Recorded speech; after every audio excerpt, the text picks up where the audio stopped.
राधा कुंड क्या है? किशोरी जी की प्रसन्नता का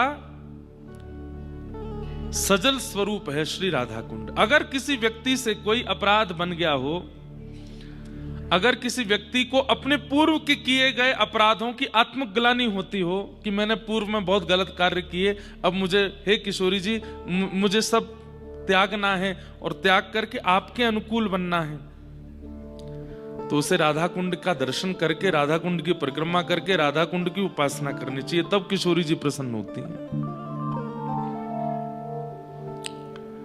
वत्सासुर नाम का एक दैत्य आया जो कि था तो असुर, पर उसने मन में विचार किया कि कन्हैया गौ पालक हैं, गैयाओं से बहुत प्रेम करते हैं, अगर मैं बछिया बछड़ा को रूप धारण करके जाऊंगा तो कन्हैया मुझको अपने पास बुला लेंगे, और जैसे ही अपने पास बुलाएंगे मैं थोड़ी देर इनसे खेलते खेलते फिर राक्षस बन के इनका वध करूं। लेकिन ठाकुर जी सब जानते हैं। जैसे ही वत्सासुर आया, ठाकुर जी थोड़ी देर तो उसके संग खेले, थोड़ी देर में ठाकुर जी को पता चल गया कि ये असुर है, और भगवान ने युद्ध करके उसका वध कर दिया। किशोरी जी को यह बात पता चल गई कि ठाकुर जी ने वत्सासुर का वध किया है। किशोरी जी मान कर गई, और दिना तो मान करती हैं पर रीझ जाती हैं, पर आज तो ऐसा मान कियो कि ठाकुर जी रिझा रहे हैं लेकिन किशोरी जी रीझ नहीं रही हैं।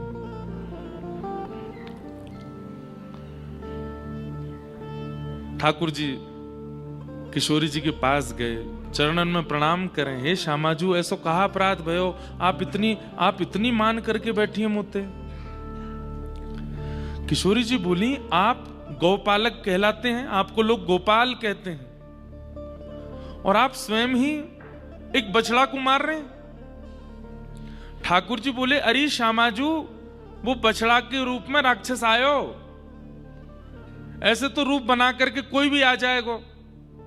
अरे त्रेता में जो गलती भाई वो द्वापर में ना होएगी। कौन सी गलती? बोले त्रेता में संत को रूप धारण करके रावण आयो, और वाक्य संतत्व को जान करके किशोरी जी ने अपने आप को उसके हवाले कर दिया कि वो संत के रूप में आया है। ये बहलूपिया रूप बना बना करके राक्षस आवे, अब बहुत दिनों तक इनको मान नहीं होएगा। किशोरी जी बोली, तो फिर अपना नाम गोपाल हटा दो, आप गोपाल नहीं, आपकी कृपा से। वास्तव में कौआ जब मटके में जाकर के कंकड़ डालता है तो जल स्तर भले ही बहुत नीचे होता है, लेकिन धीरे धीरे धीरे धीरे ऊपर आने लगता है, और यदि वो कंकड़ डालना बंद ना करे तो स्थिति ये होगी कि वो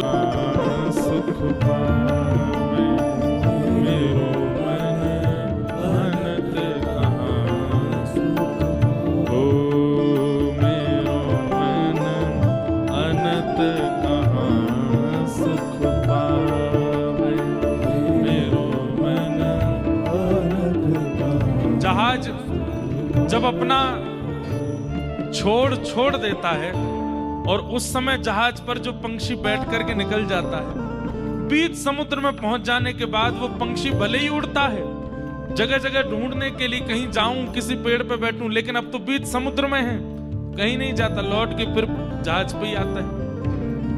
हंस भगवान यही कह रहे हैं, मुझे भजने वालों की स्थिति ऐसी हो जाती है कि एक बार मेरा दर्शन करने के बाद, मेरा अनुभव करने के बाद वो चाह करके भी किसी और विषय का चिंतन करते हैं तो भी नहीं कर पाते, लौट के मेरे पास ही आते हैं।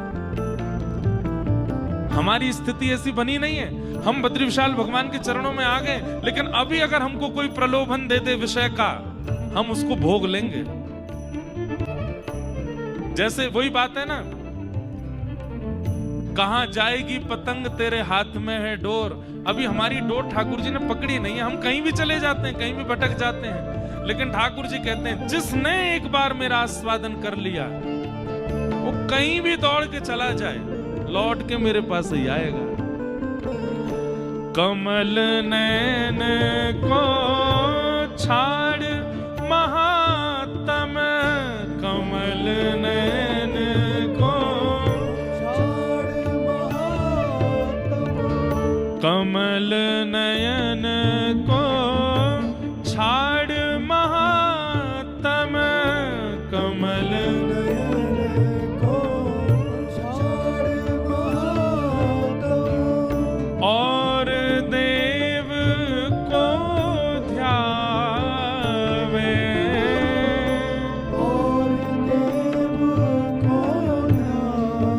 कैसे? हाँ, परम गंग को छाड़ पियासा,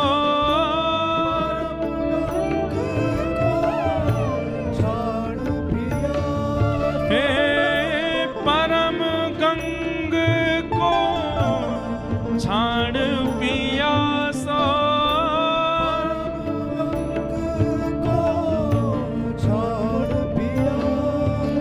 हाँ दुर्मति कूप खनावे, दुर्मति कूप।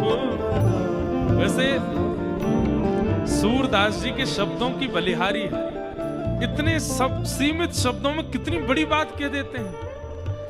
कमल नैन को छाड़ महात्म और कौन देव ध्यावे। अरे भैया, एक बार कमल नैन जिसको दिख गए हो वो और किसी को देखने की इच्छा क्यों रखेगा? बोले क्यों नहीं रखेगा? अरे जो साक्षात गंगा के तट पर रहता होगा उसको प्यास लगने पर कुआं खनवाने की आवश्यकता क्यों है? वो गंगा जी का पानी पिएगा। जो कमल नैन के चरण में बैठा है, जो बद्री विशाल के चरणों में बैठा है, उसको संसार के और सुंदर सुखद विषयों में जाने की आवश्यकता क्यों? और अगर वो बद्री विशाल आने के बाद भी गया अन्य विषयों में सुख प्राप्त करने के लिए, तो यही मानिए कि गंगा जी के तट पर प्यासा बैठा था लेकिन पानी पीने के लिए कुआं के पास गया है, गंगा को नहीं पिया। मेरो मन अनंत कहाँ सुख पावे, मेरो मन अनंत कहाँ, हाँ मेरो मन अनंत कहाँ सुख पावे, मेरो मन। वैसे बंधुओं, पद हम भी लिखते हैं, पद और भी लोग लिखते हैं, कई रचनाएं करने का मैंने भी प्रयास किया है, परंतु इनकी रचना से पता चलता है कि ये भगवत प्राप्त हो चुके हैं। मीराबाई की रचनाओं से पता चलता है कि भगवत प्राप्त हो चुकी हैं, क्योंकि रचना में समस्त वेद सार ऐसे उड़ेल दिए हैं छोटे छोटे शब्दों में। आनंद है। अब क्या कह रहे हैं सूरदास जी? हाँ जिन मधुकर अम्बुज रस चाख्यो, जिन अम्बुज, जिन मधुकर अम्बुज रस चाख्यो, जिन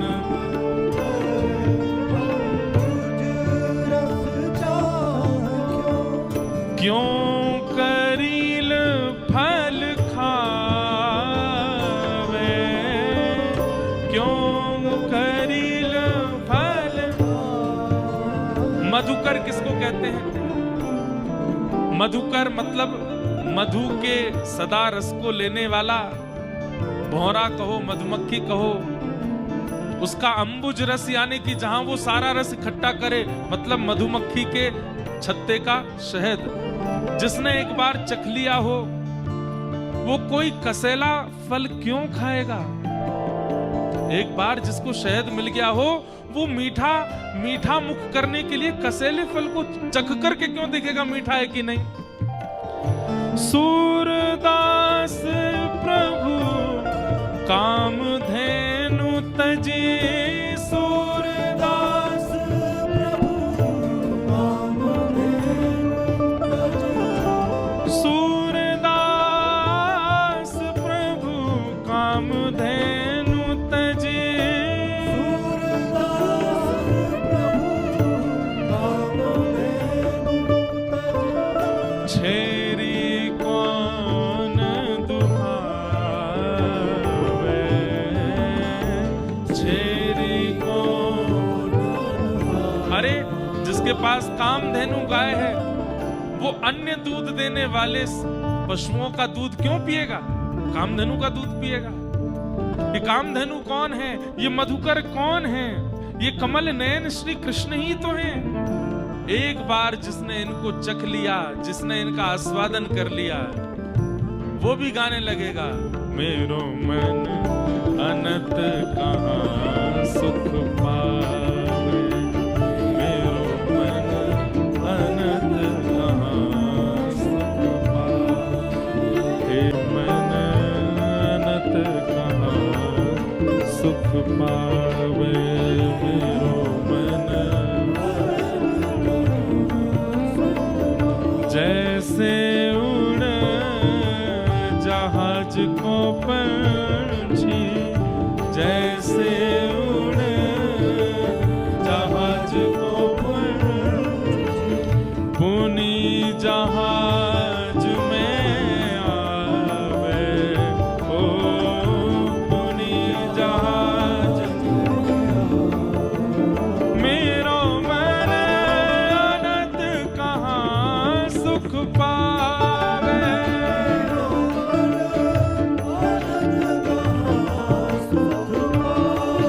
हे मेरो मन अनंत कहाँ सुख पावे, मेरो मन हे मेरो मन अनंत कहाँ सुख पावे।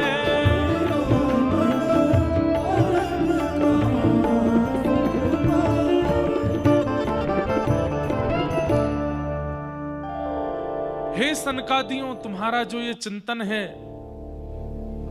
कि चित्त से कभी विषय का चिंतन निकलता ही नहीं है। वास्तव में कौआ जब मटके में जाकर के कंकड़ डालता है तो जल स्तर भले ही बहुत नीचे होता है, लेकिन धीरे धीरे धीरे धीरे ऊपर आने लगता है। और यदि वो कंकड़ डालना बंद ना करे तो स्थिति ये होगी कि वो जल निकल करके बाहर अपने आप आएगा। चित्त एक मटका है, ऐसा हो ही नहीं सकता कि इससे विषयों का चिंतन निकले ना। ज्ञान के, भक्ति के, वैराग्य के और सद्गुरु वचनों के कंकड़ डालने पड़ेंगे। नित्य प्रति नित्य डालते रहेंगे। एक दिन ऐसा होगा कि विषय चिंतन, थोड़ा समय तो दीजिए। एक तो आजकल एक नया हो गया है, अब दीक्षा लेते हैं, युवा बालक लेते हैं, आते हैं, वो 2 महीना बाद कभी मिलेंगे। अब 2 महीना तो मैं दीक्षा देते हुए, अभी मिलने 10-15 दिन में ही मिल जाते। महाराज जी ध्यान में ठाकुर जी तो आते हैं, पर मिलेंगे कब? अरे मैंने कि 2 महीना में मिल जाए, नेक तो समय दे भैया। कछु तो नेक, थोड़ा तो आपने 26-27 साल संसार को दे लिए, ठाकुर जी तो 2 महीना में ही चाहिए। आप किस समय गुरु आश्रित लेते हैं, अपनी आयु गिनिएगा, और उतनी आयु तो भूल जाइए, केवल भजन करिए। उतने साल तो केवल करते रहिए। उसके बाद सोचिएगा कि अब इतने साल मैंने गुरु आज्ञा को भी दिए, अब तो ठाकुर जी को मिलना चाहिए। बात समझ में आ रही? मान लीजिए कि आप बद्रीनाथ भगवान के चरणों में 30 साल संसार में भटकने के बाद 30 साल की आयु में आए बद्रीनाथ, और बद्रीनाथ आकर के अब मन शुद्ध हो गया, चित्त पवित्र हो गया, देहाभिमान नष्ट हो गया, अब संसार का विषय छूट गया। अब आपको प्रतिदिन ये लग रहा है कब मिलेंगे नारायण, कब मिलेंगे नारायण, कब मिलेंगे नारायण। 30 साल संसार को दिए थे ना, बिल्कुल हिचकिचाहट किए बगैर दिए थे ना, अब इतना ही ठाकुर जी को भी दो, 30 साल दो। मेरा कहने का मतलब ये नहीं कि 30 साल में ही मिलेंगे, पर आपको मन में यही रखना चाहिए कि 30 साल तो देने ही देने हैं। बराबरी जब हो जाएगी संसार की और भजन की, तब पूछेंगे ठाकुर जी अब कब मिलोगे, अब मिलोगे। अब तो आपको भी दिया ना समय, 30 साल नहीं लगेंगे, मिल तो ठाकुर जी संसार की तरह थोड़े हैं, ठाकुर जी जल्दी प्राप्त हो जाते हैं। लेकिन थोड़ा समय तो दीजिए अपने आप को, चिंतन के लिए, ध्यान के लिए, ज्ञान के लिए। हां, 30 साल में जाकर के ये होगा कि वो जो चित्त का घड़ा है वो सद्गुरु वचन और कथा प्रसंगों से वो भर जाएगा, और जो विषय चिंतन भरा हुआ था वो धीरे धीरे छलक करके बाहर हो जाएगा। और फिर उसके बाद क्या होगा? उसके बाद श्री कृष्ण आएंगे और आकर के वो जो जितने सदगुरु वचनों के जो सुंदर सुंदर आपने उसमें सुमेरु डाले हैं, उन सुंदर सुंदर सुमेरुओं को निकाल करके सुंदर घड़े के चारों तरफ सजा देंगे और फिर उसमें केवल प्रेम लक्षणा भक्ति का रस घोल देंगे और कुछ फिर चिंतन में नहीं आएगा।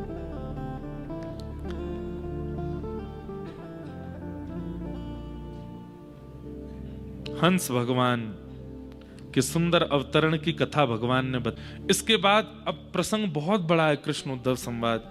हमने सोचा कि अगर इतना विस्तार करेंगे तो फिर सुंदर सुंदर और प्रसंग वो नहीं हो पाएंगे, तो इसलिए हम सूक्ष्म में बता दें। फिर भगवान ने ध्यान की विधि बताई, ध्यान कैसे लगाना चाहिए, ध्यान करने की विधि क्या होती है, भगवान ने उद्धव को समझाया।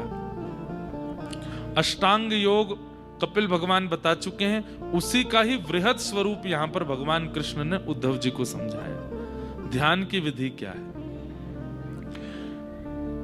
तत्पश्चात भगवान ने एक अद्भुत बात बताई।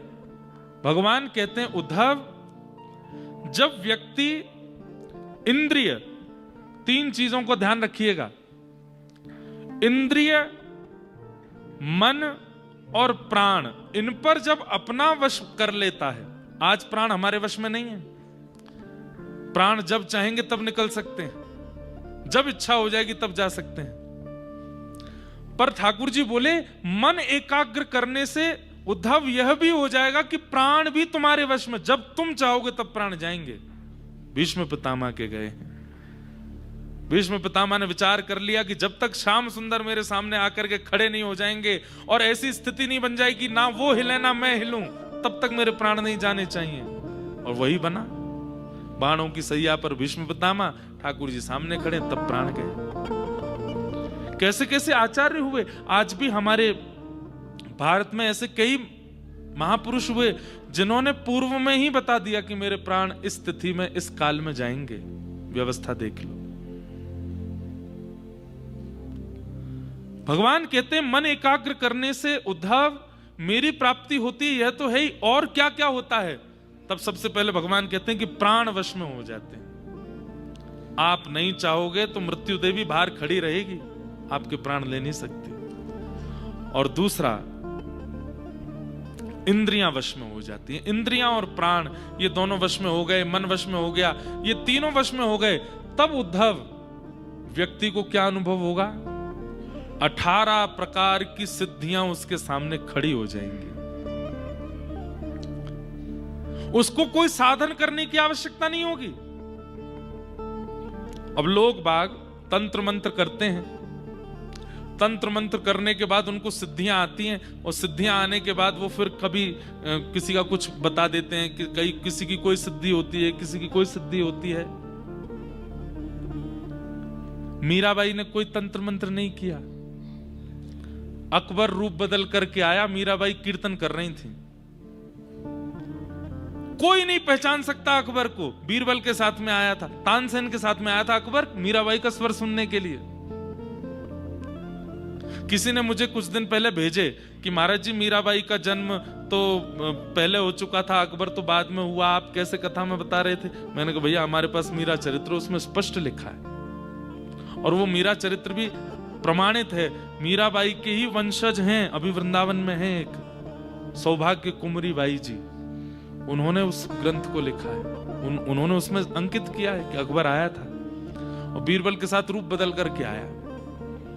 तो कहते हैं कि मीराबाई बैठी बैठी केवल ऐसे एक बार सब सत्संगियों को देख लेती थी कि सब सत्संगी कैसे, सबकी ओर जैसी नजर घुमा करके देखा तो मीराबाई इतने में ही एक दृष्टि में ही पहचान गई कि ये सत्संगी नहीं है, और ये जिस रूप में आया ये इसका रूप भी नहीं है। जब सत्संग पूरा हुआ तो सब लोग मीराबाई को प्रणाम करने लगे, बाई सा जा रही हैं। दूर खड़े थे अकबर और बीरबल, उन्होंने भी वाह आपने बहुत सुंदर संगीत गाया। मीराबाई जग खड़ी हो गई, कौन हो तुम? तो अकबर बोला हम आगरा के एक व्यापारी हैं। नहीं। अरे सच में हम आगरा के एक व्यापारी? बोले नहीं। अपने वास्तविक रूप बताओ कौन हो, मैं किसी से कुछ कहूंगी थोड़े। नहीं नहीं, हम आगरा के व्यापारी हैं। बोले तुम्हारे शब्दों से और तुम्हारे नेत्रों से और तुम्हारे उठने बैठने की स्थिति से पता चलता है तुम किसी जगह के राजा हो। कौन हो बताओ? बादशाह अकबर बीरबल से बोला, पहले तो मैं इनके स्वर पे मोहित हुआ, अब तो मैं इनकी बातों पे, इनको कैसे पता कि मैं कौन हूं? और अकबर ने तुरंत अपना रूप प्रकट किया। वहां खड़े सब लोग हक्का बक्का, अकबर खड़ा है। उस समय एक छत्र राजा था भारत का। अब बादशाह को कैसे पता चल गया कि वो अकबर है? जो केवल स्वच्छंद भक्ति करता है, प्रेम लक्षणा भक्ति करता है, ज्यादा प्रपंचों में नहीं पड़ता ना, तो प्रपंच करके प्राप्त होने वाली सिद्धियां अपने आप उसके पास आ जाती। आज अब मैं अपनी कोई प्रशंसा नहीं कर रहा हूं, पर एक मैं बात बता रहा हूं। आज एक भाई आए और वो सोच के आए थे कि महाराज जी मेरा यही नामकरण करें दीक्षा में। मुझे तो नहीं पता था। उनका नाम था शायद विपिन। बैठे होंगे यहाँ पे, दो बैठे विपिन ही नाम था ना आपका? तो ये पहले ही सोच के आए, ऋषिकेश से आए तो ये सोच के आए कि महाराज जी मेरा नाम रखें विपिन बिहारी। तो जैसे ही ये आए तो इन्होंने कहा, दीक्षा में पंच संस्कार होते हैं, पहले तप्त होता है, पुण्य होता है, नाम होता है, मंत्र होता है, फिर नाम होता है। तो नाम जब करण करना था तो हमने पूछा क्या नाम है? बोले विपिन। मैंने कहा आपका नाम विपिन बिहारी रामानुजदास। तो ये बोले महाराज जी मैं ये सोच के ही बैठा था कि आप मेरा यही नाम रखो। अब ये कोई सिद्धि नहीं है, पर व्यक्ति जब सामान्य भक्ति करता है और केवल प्रेम लक्षणा भक्ति करता है, ज्यादा प्रपंचों में नहीं रहता है, ठाकुर जी से लेना, ठाकुर जी से देना, मगन रहना और किसी विषय वार्ता में नहीं रहना, सिद्धियां अपने आप उसके चलते फिरते काल में आने लगती हैं।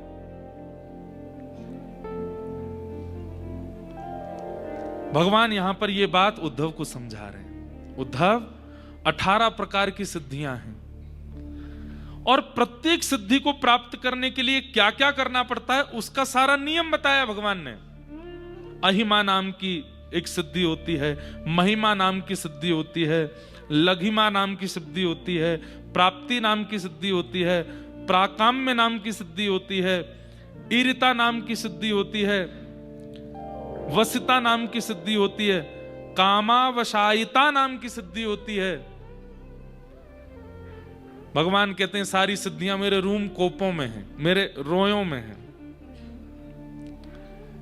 मुझसे कोई मांगता है तो मैं उसे दे देता हूं।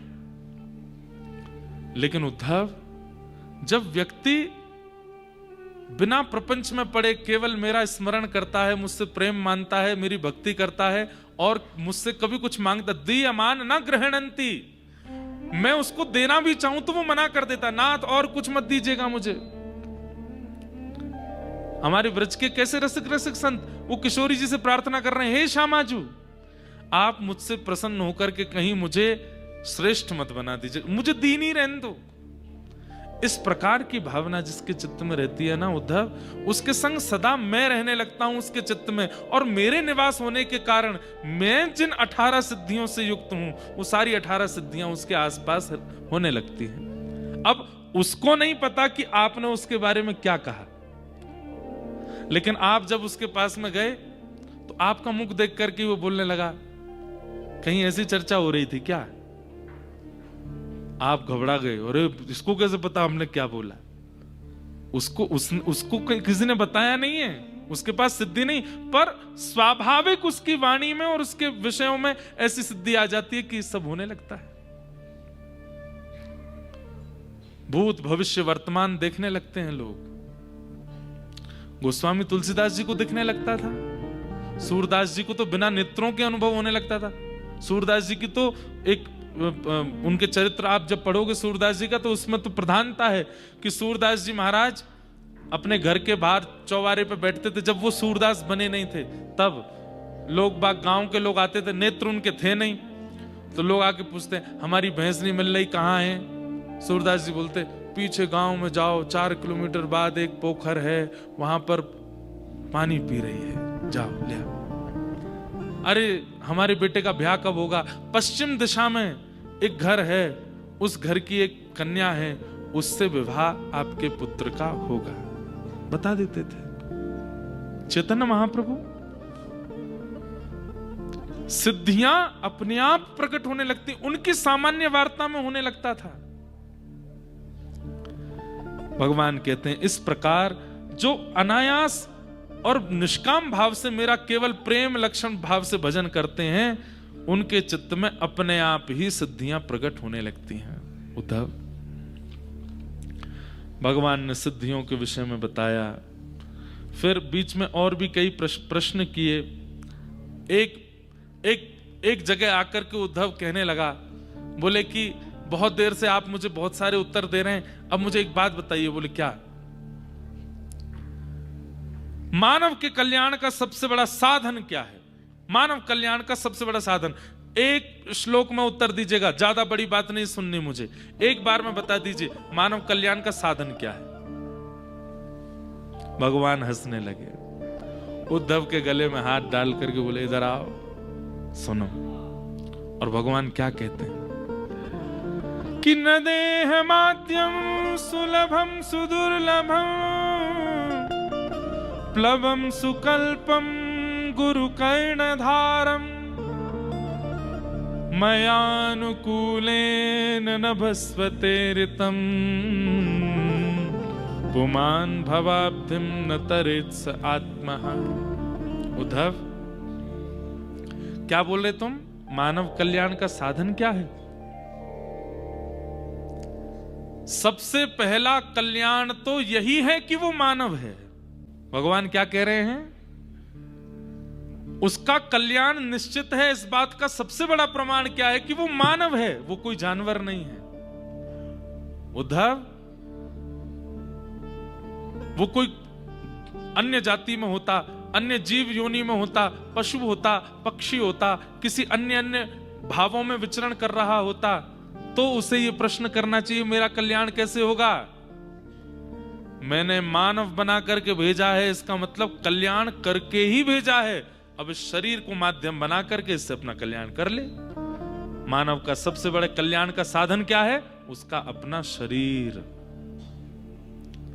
तुमने कहा था एक वाक्य में उत्तर देना, दे दिया मैंने। आप लोग मेरे पास आए, बोले महाराज जी हम तो जा रहे हैं वापस बंबई, हम तो जा रहे हैं वापस दिल्ली, हम आपको दे जा रहे हैं 2-2.5 लाख रुपए, क्या हमारी तरफ से आप तप करो यहां बैठ करके बद्रीनाथ में। भैया ये कोई जॉब थोड़ी है कि आपके नाम से मैं कर दूं पैसा आपको मिले, तप आपको ही करना पड़ेगा। आप वहां विषय भोग रहे हैं और यहां बैठ करके मैं आपके नाम से तप कर रहा हूं। आपको मैं कोई बद्री विशाल भगवान तो कर ही रहे हैं सबके लिए तप, लेकिन फिर भी आप अपने शरीर का खुद माध्यम ना बन करके, खुद अपने शरीर से अपना कल्याण ना करके किसी अन्य से अपने कल्याण की कामना चाह रहे हैं, ये संभव नहीं है। भगवान कहते हैं मानव बन करके आए हो, इसका मतलब कल्याण ठाकुर जी चाहते हैं कि तुम्हारा कल्याण हो, इसीलिए मानव बना करके भेजा है। उद्धव मंद मंद मुस्काने लगे, बोले क्या उत्तर देते हैं आप? बोले तो मेरे उत्तर में गलती कहां है उद्धव? अगर मानव ना होते तो कल्याण कैसे होगा ये पूछना चाहिए था। सूकर पूछे, कुकर पूछे, छिपकली पूछे, कॉकरोच पूछे मेरा कल्याण कैसे होगा, तो उसको हम कुछ बताएं भी। अब मानव पूछ रहा है, आंख वाला, नाक वाला, जीभ वाला, कान वाला, मन वाला, हाथ वाला, पैर वाला पूछ रहा है मेरा कल्याण कैसे होगा। अरे जो शरीर मिला इसी से होगा। तुम मानव हो, यही कल्याण का कारण है। लेकिन अब आगे उद्धव मेरी और सुनो। लेकिन इस शरीर को कल्याण के मार्ग पर पहुंचाने के लिए किसकी आवश्यकता है? गुरु कर्णधारम न देह माध्यम सुलभम सुदुर्लभम। एक उम्र निकल जाने के बाद, 20-25 वर्ष निकल जाने के बाद भी अपना कल्याण नहीं कर पाया है, तो फिर किसी की वाणी सुनकर के किसी को अपने गुरु रूप में देखे और उसकी वाणी का पालन करना प्रारंभ कर दे। गुरु कर्णधारम, गुरु की आज्ञा का पालन करे, गुरु के चरणारविंदों में रहे।